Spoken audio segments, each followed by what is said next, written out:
Hello, and welcome to Geek Speak, the podcast. Today, we have Ken and Pete here with us to school us on some higher education marketing. Hello.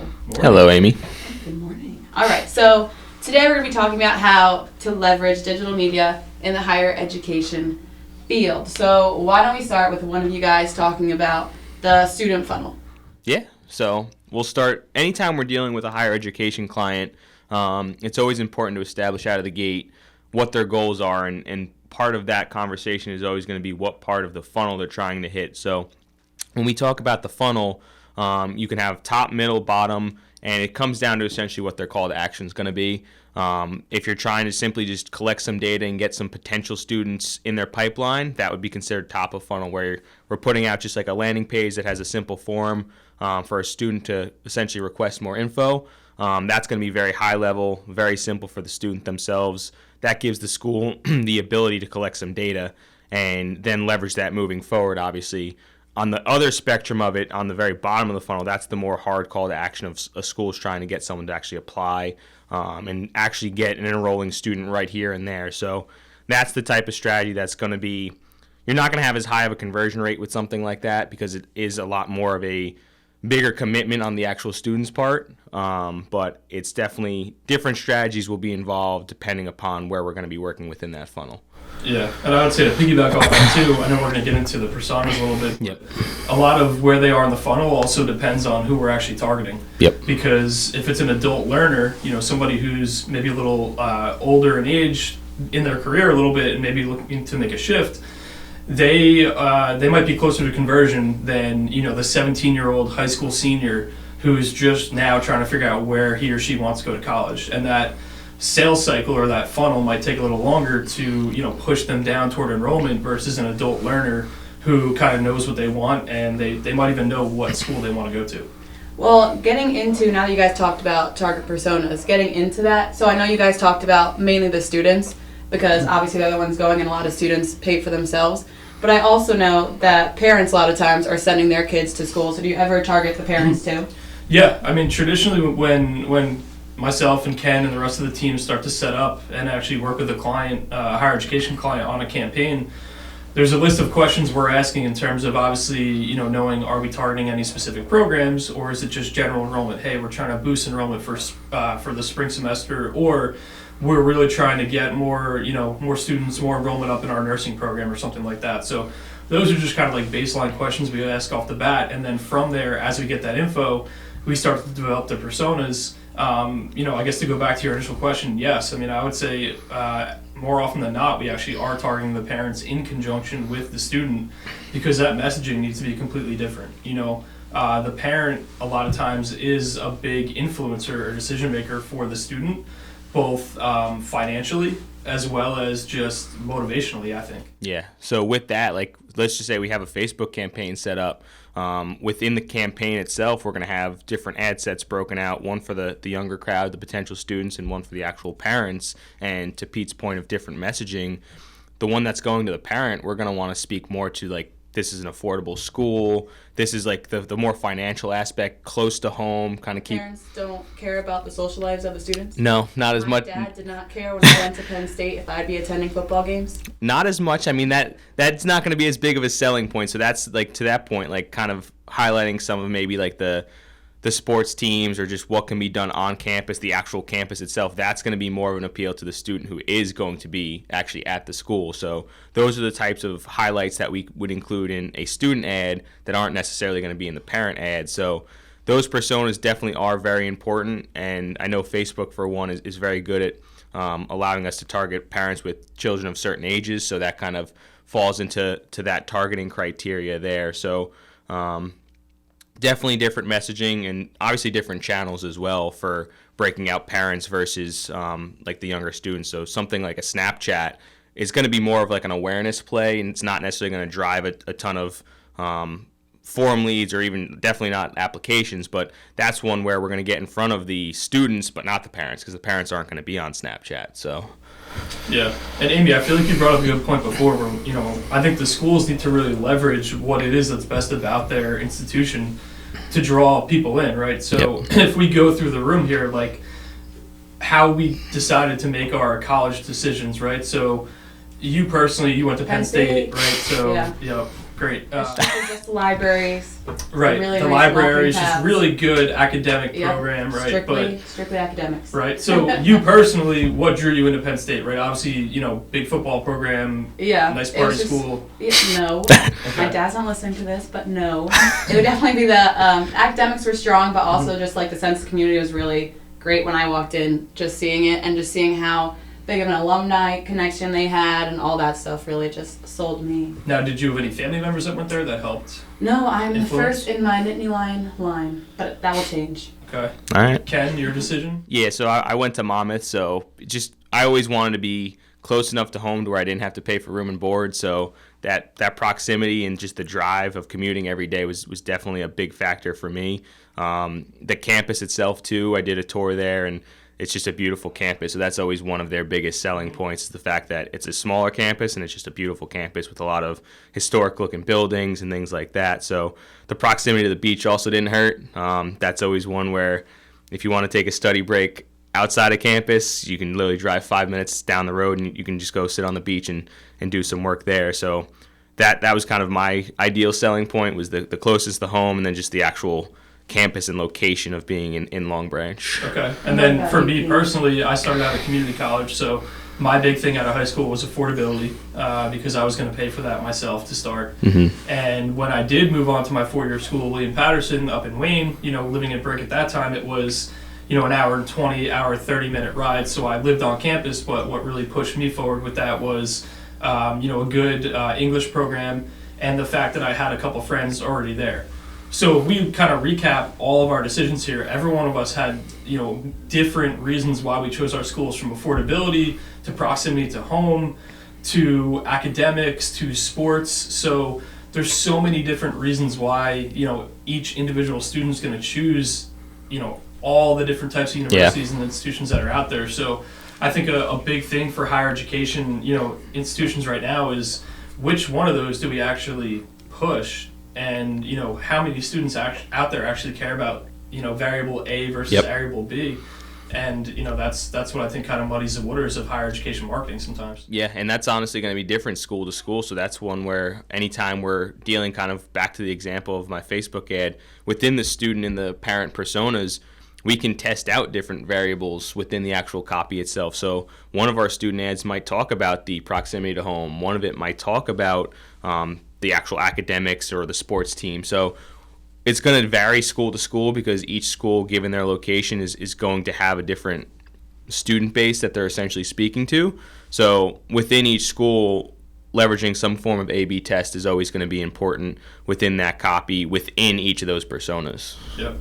That makes sense. And so I have a question. So some schools, like I know I went to Penn State, very strong athletics-wise, but I know like some schools are trying to get more into athletics, like the smaller schools. Mm-hmm. Would you suggest that if they wanted to present themselves as a sports school, to do that through marketing, or just wait till your sports team start like performing until it's like popular at your school and then bring it into marketing? Yeah, I think you got to look at, if you're a school trying to get into athletics and you're not kind of there yet, I think you got to look at, what else sets you apart, because if you're trying to compete on the athletic side, it's going to be very tough. Now, even not even just athletics. So like if your school doesn't have, like, not that it doesn't have a good, say, nursing program, but you're trying to become one of the better ones, could you start presenting yourself and really focusing on the nursing one, or should you wait until like you have not the stuff to back it up, but you know what I mean? Yeah, no, I mean, I think when it comes to academics, I think if you offer the program and, you're succeeding in getting students placed into jobs, or,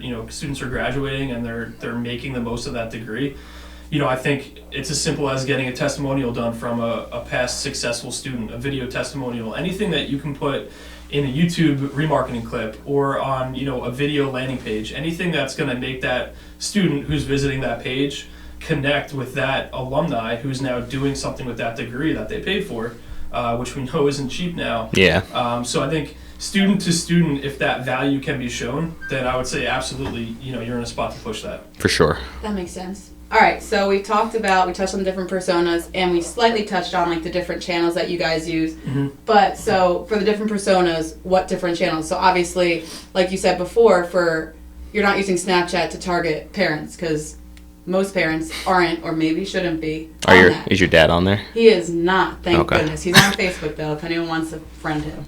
Got it.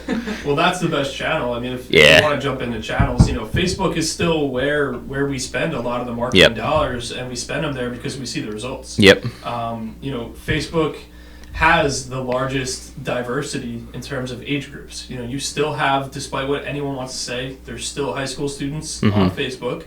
There's still, high school students to grandparents on Facebook. Yeah. We've done campaigns where we're targeting grandparents because they're part of the influencers as well. They may be wanting to help pay for the students, their grandchild's tuition. Yeah. I'm not saying that's every campaign. I'm not saying that's common in campaigns, but we leverage Facebook to hit a lot of different people of ages and of demographics. Yeah. Alongside Facebook obviously comes Instagram. I was going to piggyback with Instagram. So obviously Instagram, we're going to have a lot younger of a demo as a base. So overall, just even between the two, Facebook just typically has more higher intent than Instagram. And by no means am I saying Facebook has the most high intent if you're comparing to like something like Google. But between the two, if you think about it, Facebook's a lot more like news oriented nowadays. So if you're scrolling through Facebook, you're actually going to be at least in the mindset where you might be looking to read something. Certain articles might pop up and you might have that mindset as you go onto that platform. Whereas on Instagram, it's more mindless. I mean, you're just going, you see pictures, here's a dog, here's your friends, and like that's all you're really looking at. Like you're not doing anything that really requires much mental work when you're on Instagram. So between the two of them, I've seen a lot better success through Facebook than I have on Instagram, especially when it comes to higher ed. Just simply, you're going to pay more per click on Instagram. That's just because the placements are going to just simply cost more based on the inventory, and the intent's not there as much as it is on Facebook, to where I would much rather push Facebook than Instagram, just knowing that we have the wider range of people, and the actual reasoning of being on Facebook speaks more to this crowd. Yeah, I think you hit on two important things there. One, the placements, right? We talked about the cost per clicks being more expensive on Instagram versus Facebook, and it makes sense, right? Because when you're on Facebook, you see there's newsfeed ads, and you can pick mobile or desktop. You can pick the little right-hand side. You can show on their audience network. You can show in the marketplace or in Messenger. So right there's 5 or 6 different placements that you can choose, where when you're on Instagram, it's mobile newsfeed and that's it. So that's why, you get charged a little more of a premium to show on Instagram, and it's also seasonal, right? So, we're a week out from Christmas. The last month to 2 months, it's been so much more expensive because Black Friday, Cyber Monday, it's so much more competitive on Instagram right now.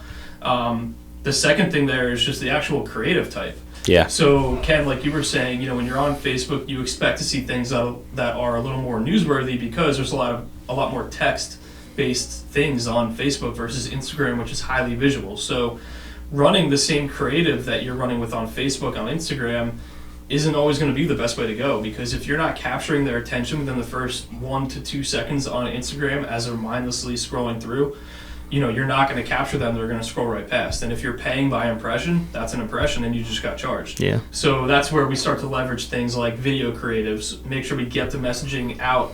Let's get in front of them, make sure it stands out in their face, in their newsfeed within the first second or two, or else we're going to lose them. And that's just to that point. Anytime we're dealing with the video too, like especially with schools, you need that branding right up in front on a video, because if you save the end of the video to pop your like school logo up there, most people are not going to hit the end of that video. So when we're talking Instagram especially, at least if you hit them right up front with the logo popping up, and then you kind of filter into the actual messaging of the ad itself, I think that's a good way to at the very least have that brand awareness out there. So you're not going to stick and watch the whole video all the time, but at the very least the school name's there, and it'll kind of be top of mind next time they encounter your school name at least. So I know a lot of schools pride themselves on like their history being around since 1700s, 1800s, whatever it is. So sometimes I feel like schools tend to let their website go. Maybe like they made it and they kind of forgot about it. But Back with all in the your 1700s? back in the 1700s when internet was around and really popular with Wi-Fi. But I feel like with all your ads, you're probably sending them to landing pages and stuff to fill out a form.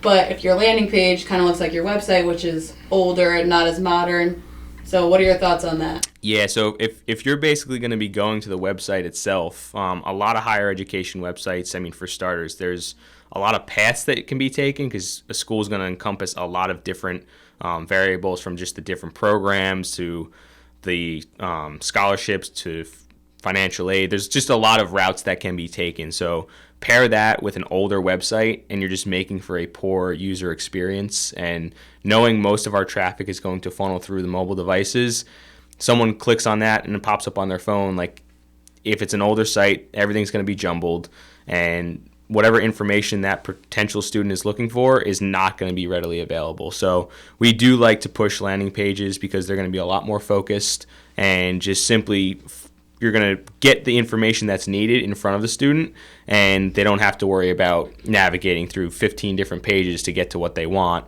And also, it's just going to look a lot cleaner when they're on their mobile device. Yeah, it's the ability to send them directly to the page based on what they were searching for. So typically there's hundreds, if not thousands, of pages on a higher education website. And from everything we've seen, if we take over an account or we audit an account, a lot of times it's just being sent to the homepage where they have a million different ways to go. Or it's it's sent to just an outdated page, and the bounce rate is so high because it looks like it was built years ago. In 1700s. 1700s. Exactly. And it just doesn't have the content or, the visually stimulating images or videos that students want now. If you think back to what we said before on Instagram, if we have this awesome creative on Instagram that's killing it, and then we don't match that with a good looking page that matches up to it, and we send them back to an HTML based page that has nothing on it, that experience just drops off. So we perfect fit for us is being able to control the landing pages, to build them, to work with the client, give our strategic advice on the creative, on the video, on the content. We don't want paragraphs of blocky content. We want short, sweet taglines that get the point across. Students and people in general just don't want to read. They want to be able to see a bullet point, get the information, fill out a form, click a button, and go. True. All about convenience. Yeah, and storytelling. That's just to Pete's point. Like, if the ad needs to match the page, and if you're going really fresh and new looking creative to old HTML 1700s, you're just simply not going to convert from there. So I mean, it probably looks like two different schools completely. Exactly, yeah. So I was reading the other day, preparing for the podcast and all, like different higher education trends, and I read about people using nano and like micro influencers. What are your thoughts on that for social? Do you think it'd be beneficial? Do you think it's not worth it? It's an interesting topic, influencers. It's not something that we typically leverage, or that I've really heard of being leveraged on the higher education side. Because you wouldn't be doing like celebrities and stuff like other like Michael Jordan drinks Pepsi, I'm gonna drink Pepsi, like that. Michael Jordan goes to UNC. Every little kid, they probably want to go to UNC play basketball, but that's not going to correlate as much into LeBron James and people wanting to drink Sprite as much as Michael Jordan wanted to go to UNC. But it's something that's done a lot more in the fashion industry. Mm-hmm. We've done it with a lot of clientele. Have never done it with higher education, and I just think it's tough to put a return on investment for that stuff, right? When it's e-commerce, it's a little different. We had an influencer, they did 10 posts for us, and we track everything through a unique special URL, and we know how many people purchased. The higher education sales funnel can be anywhere from a few months to a few years. Yeah. And being that it's lead generation as compared to a hard e-commerce sale and money handed over fist, it's going to be a lot more difficult to track that return. For sure, yeah. So like, just to that point, that whole funnel, back to that funnel and that process, most of the time for higher ed, we are kind of more on the top of the funnel and the middle funnel. So it's not like we're saying, hey, we got this student in the door for you today, and they're going to be a student next month. Like, it's going to be, bring them in now, and next year they might be a student. But trying to track from now through there is definitely a harder topic within higher education, because there's going to be a lot of third-party platforms with applications, and just in terms of the trackability of that stuff is always a challenge within higher education. So bringing it back to the whole influencer side of this, to Pete's point, it's definitely going to be very hard to put an actual number there. So like, you paid the influencer X amount of dollars, there's going to be very, very hard to pinpoint what that final number is come 5 years down the road. And also 5 years down the road, like we're not going to be asking those questions necessarily. Like, hey, back in it's like 5 years ago, we spent this. It's the whole idea of like nano influencers either, because the term nano kind of highlights the fact that it's not going to be these big, large people with these $1 million ad budgets to influence, right? Like, if it's organically done and it's somewhat of a famous alumni that went to that school that wants to help them promote it. You think of like Mike Greenberg, right? So he's ESPN personality. He went to Northwestern, really good journalism school. He's always at their football games and their basketball games, and he's always promoting them on Instagram organically. Just really proud of his team. To me, that's a nano influencer where it's not this campaign that I don't think he's going to pay for it. Maybe he is. I highly doubt it, but he just has that school pride, and I think that rubs off on people.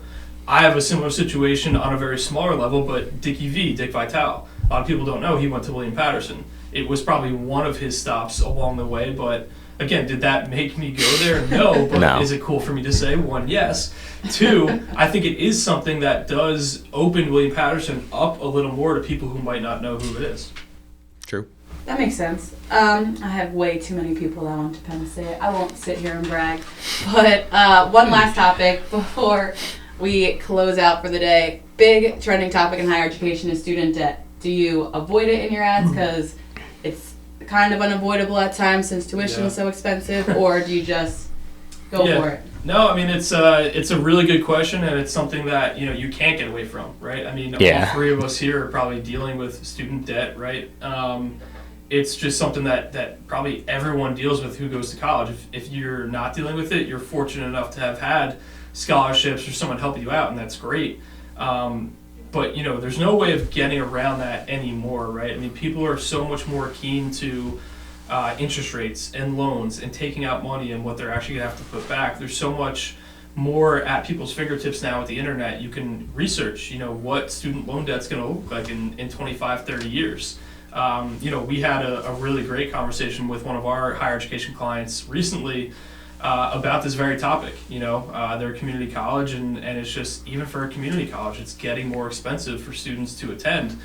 And one thing that we kind of agreed on with the client was trade schools, right? So there's so much research and content out there for why higher education enrollment is down, and a lot of that is tied to trade schools. I also saw that a lot of people, like a lot of employers, like some Googles and stuff, aren't even requiring degrees anymore. Like if you just get your associate's degree or something, that as long as you have the skill set and obviously you're a hard worker, that they'll take you. So that's probably factoring into it too. Yeah, that's. I mean, it definitely factors into it. I mean, not that we here at Semgeeks do that, but I do a lot of the interviewing on the marketing side, and yes, obviously we want to see college graduate. That's great. That's awesome, but when we're actually looking to interview somebody, me personally, I'm looking more at your skill set and your personality, your communication skills, your organization.